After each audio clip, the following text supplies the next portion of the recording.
نن درته ښیم چې تاسو څنګه د فیسبوک په مسنجر کې چې کوم ګروپ وي د هغې لینک موږ کاپي کړو. نو د هغې دپاره راځم باید موږ او تاسو چې دی خپل آی ډي په یو براوزر کې خلاصه کړو چې هغه روي. نو زه کروم براوزر استعمالوم، کروم براوزر وهم او راځم فیسبوک خلاصوم. فیسبوک سرچ کوم، فیسبوک باندې کلیک کوم. دلته باید تاسو ما آی ډي خپله خلاصه کړې ده، باید تاسو دلته خپله آی ډي یو ځل خلاصه کړئ. نو فیسبوک خلاص شو، زه هغه ګروپ ته ځم، دغه ګروپ ته دې ګروپ ته زه رالم.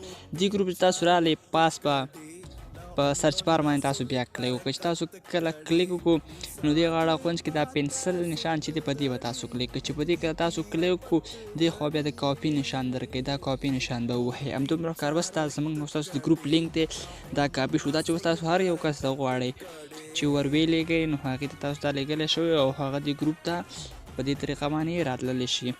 په همدې ویډیو کې همدومره بس.